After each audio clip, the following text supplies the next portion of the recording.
नमस्कार, मैं उषा चौधरी। लोक की न्यूज में आपका स्वागत है।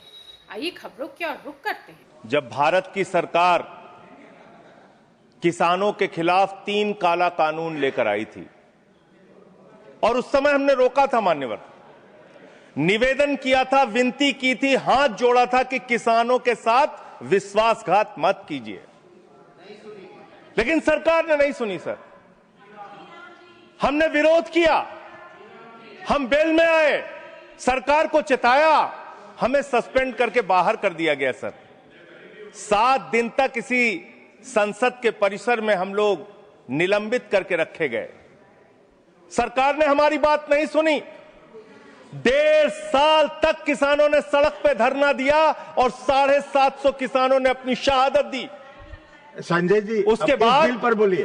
वो उसी पे बोल रहे हैं सर, इसी पे बोल रहे हैं, इसी पे बोल रहे हैं। इस देश का किसान, बोलिए, इस देश का मजदूर, इस देश का अन्नदाता। सर, आपका चेहरा आ रहा है, मेरा भाषण मेरा चल रहा है, चेहरा आपका आ रहा है। आपका इस देश का किसान, आपका आ रहा है, आपका आता है। इस देश का मजदूर, इस देश के करोड़ों लोग सड़कों पर उतरे, उनको खालिस्तानी कहा गया, पाकिस्तानी कहा गया, गोलियां चलाई गई, लाठियां चलाई गई, बड़े बड़े कील गाड़ दिए गए सड़कों पे। और 1.5 साल के बाद प्रधानमंत्री जी एक दिन प्रकट होते हैं, कहते हैं मेरी तपस्या में कमी हो गई, हम कानून वापस ले रहे हैं। आज मैं आपसे कहना चाहता हूं, मान्यवर, यह ऐतिहासिक भूल आप करने जा रहे हैं, यह गुनाह और पाप आप दोबारा करने जा रहे हैं। और इस काले कानून को पास करने के बाद इस देश का मजदूर सड़कों पे उतरेगा, इस देश का किसान सड़कों पे उतरेगा, इस देश का आम आदमी सड़कों पे उतरेगा, जिसके पेट और पीठ दोनों पे आप छुरा मारने का काम कर रहे हैं। यह मैं कहना चाहता हूं,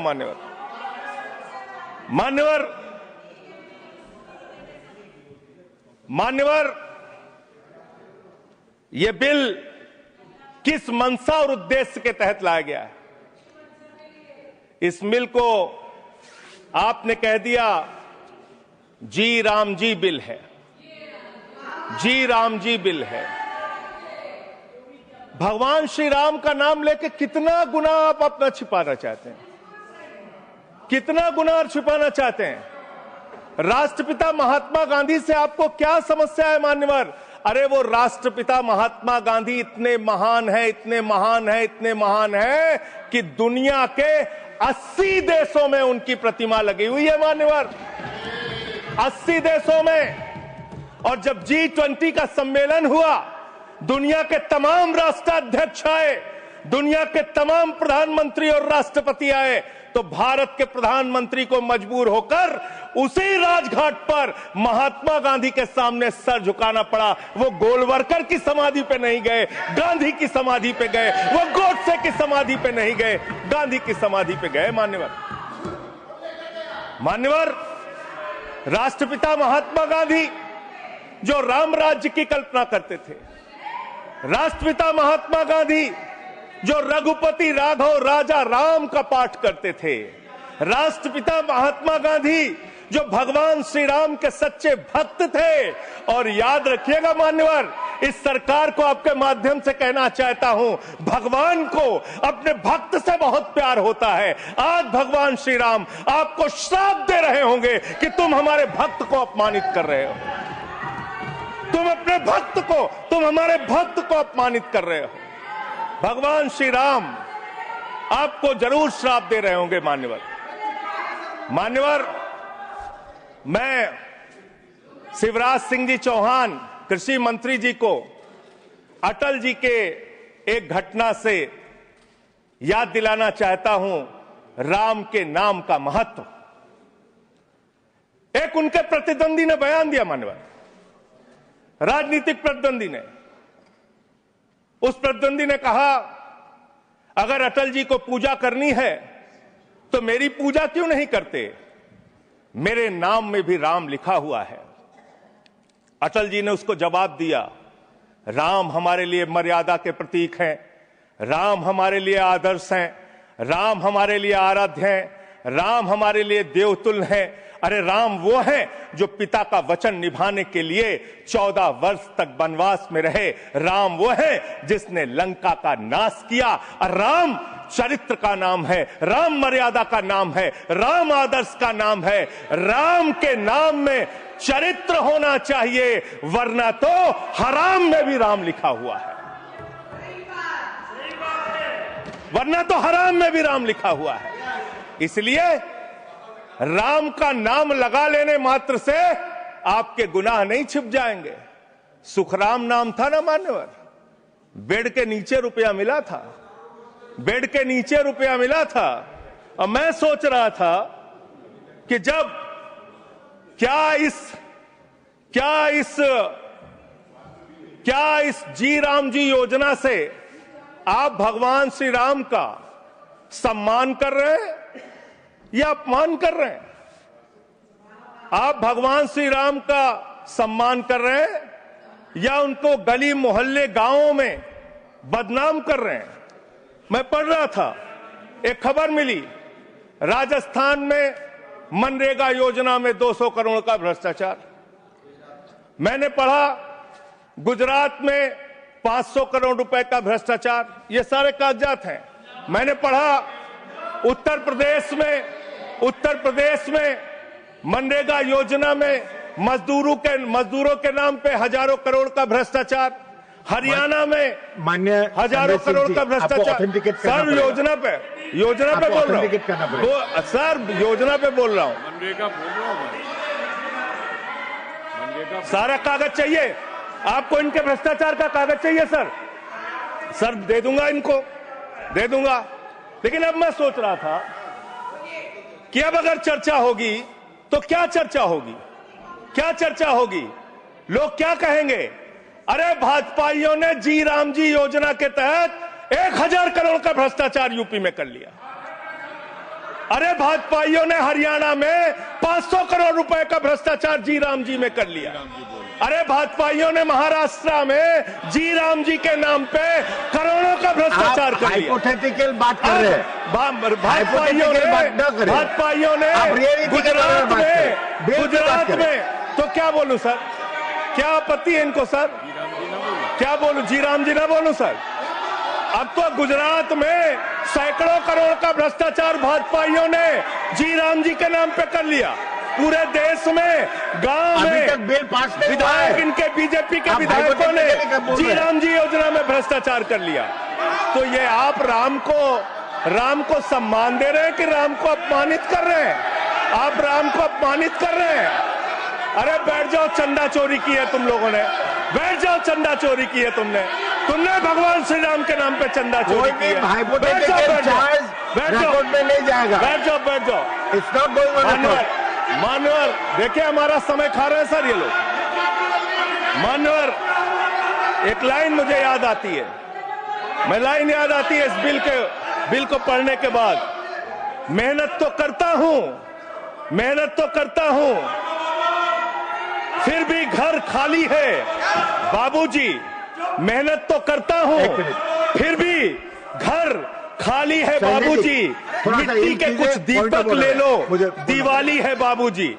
मिट्टी के कुछ दीपक ले लो, दिवाली है बाबूजी। गरीब रोल पॉइंट ऑफ ऑर्डर 110 110। एक मिनट, 110 ऑर्डर सुन लेते हैं। It is the right of the member.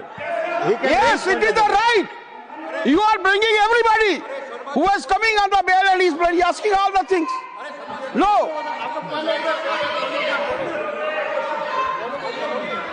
आप अंडर व्हाट रूल? अगर बिल के साथ या बिल से रिलेटेड नहीं है वो रिकॉर्ड में नहीं जाएगा। मैं यही कहना चाहता हूं, kindly refer the scope of the debate. He is crossing, Honorable Vice Chairman Sahab, he is crossing all the limits. There is no mention, either he should speak against the bill or in favor of the bill. मान्यवर बैठिए, either he should speak in favor of the bill or he should speak against the bill. He is not speaking against the bill, he is speaking against the Ram. What? How you can expect that will agree to it? Role बताइए, role.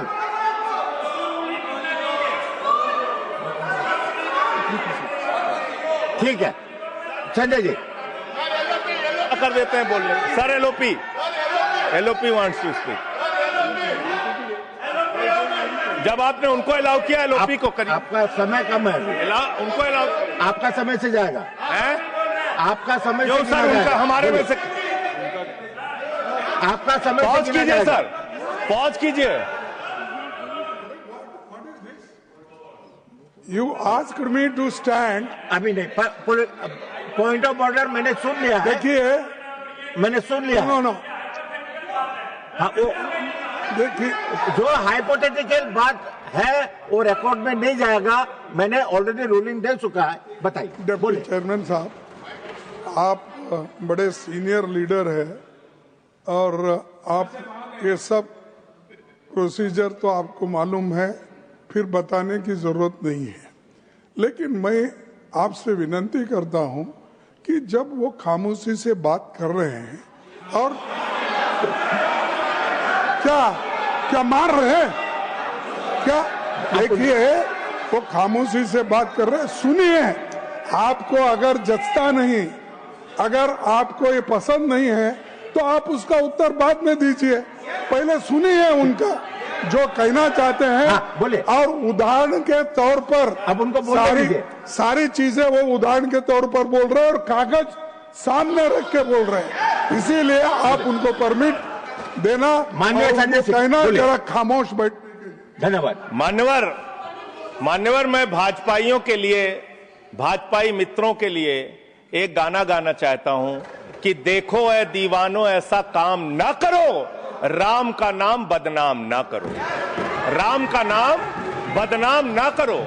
इस जी राम जी योजना के नाम पे पूरे देश में आप लोगों का जो भ्रष्टाचार है, हम नहीं चाहते कि वो हमारे आराध्य भगवान श्री राम के साथ जुड़े। आप वो भ्रष्टाचार, वो चोरी, वो सारे कुछ लूटखोरी वो जोड़ना चाहते, कमीशन खोरी राम जी के नाम से, राम जी के नाम से जोड़ना चाहते हैं। लेकिन मैं क्या करूं मान्यवर, मैं तो कह रहा हूं, आप फिर आ गए मान्यवर, हम लोगों को। हाँ तो मान्यवर हम तो कह रहे हैं देखो ऐ दीवानो ऐसा काम ना करो, राम का नाम बदनाम ना करो। लेकिन हमारे भाजपाई मित्र कह रहे हैं राम राम जपना पराया माल अपना, राम राम जपना पराया माल अपना। इनका ध्यान लूटखोरी और भ्रष्टाचार में लगा हुआ है। इस कानून में क्या लिखा हुआ मान्यवर?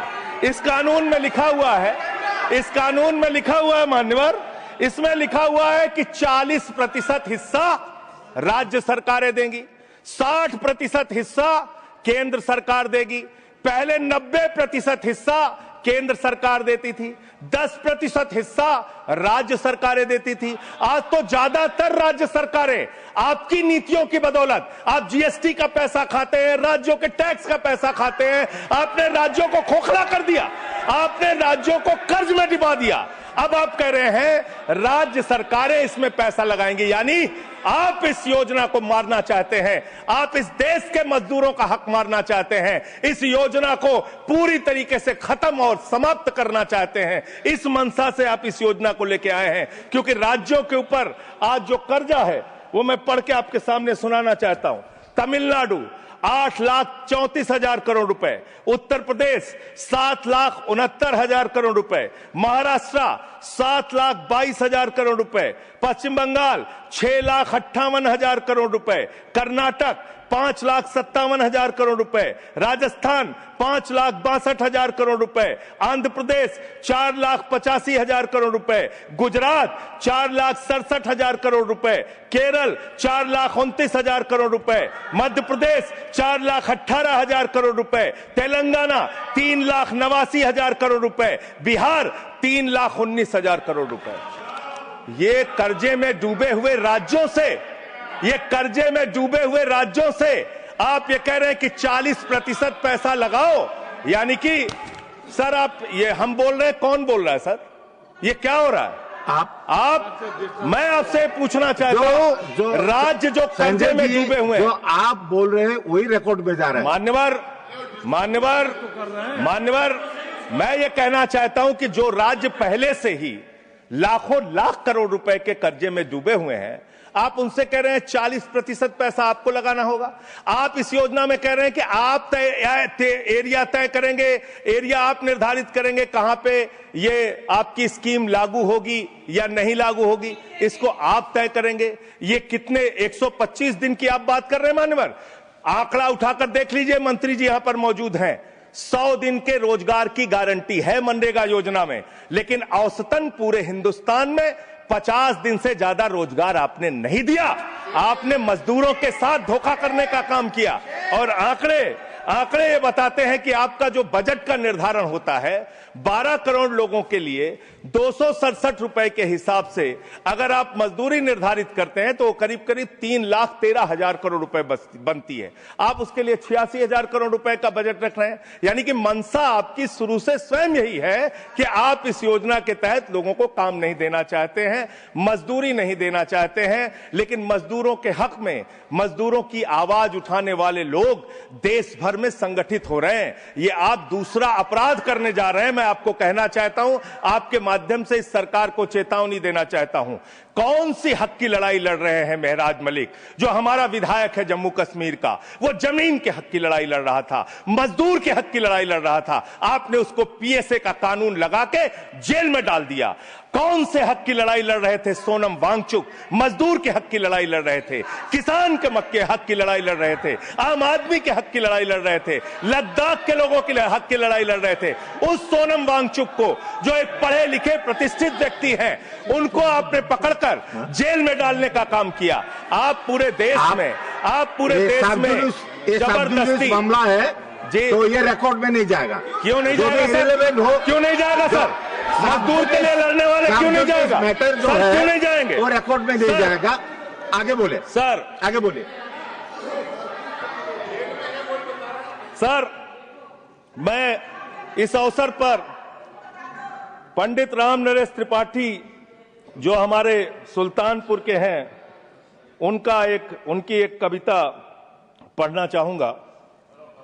ना मंदिर में, ना मस्जिद में, ना गिरजे के आसपास में, ना पर्वत पर, ना नदियों में, ना घर बैठे, ना प्रयास में, ना कुंजों में, ना उपवन में, शांति भवन या सुख निवास में, ना गाने में, ना बाने में, ना आशा में, ना ही हास में, ना छंदों में, ना प्रबंध में, ना अलंकार, ना अनुप्रास में, खोज ले कोई राम मिलेगा दीन जनों की भूख प्यास में। खोज ले कोई राम मिलेगा दीन जनों की भूख प्यास में। आप दीन जनों को भूखा रख के, उनकी मजदूरी छीन के, उनके हाथ का काम छीन के, उनका रोजगार छीन के, आप चाहते हैं उनके पेट पे लात मार के, आप चाहते हैं कि आप सिर्फ इस योजना का नाम बदल देंगे, इस योजना का नाम बदल देंगे तो पूरे देश में आपका महिमा मंडन हो जाएगा। अब आपका ये नकली काम इस देश के अंदर चलने वाला नहीं है। पूरा देश आपकी सच्चाई जान चुका है मान्यवर। पिछले दिनों मैंने पदयात्रा शुरू की थी अयोध्या से लेकर सरयू से संगम तक। अयोध्या में किसान आए हमारे पास, बहुत सारे किसानों ने आकर कहा किस तरीके से अयोध्या के अंदर किसानों की जमीनों का कब्जा किया जा रहा है प्रशासन के द्वारा, भारतीय जनता पार्टी की सरकार के द्वारा। वहां पर किसानों के ऊपर लाठियां चला के, गोलियां चला के, बुलडोज करके उनकी जमीनें औने पौने दामों में ली जा रही है मान्यवर। औने पौने दामों में उनकी जमीनें ली जा रही हैं। और वो जमीनें मान्यवर वो जमीनें जो ली जा रही हैं किसानों से, वो जमीनें बड़े बड़े बिल्डर को बेची जा रही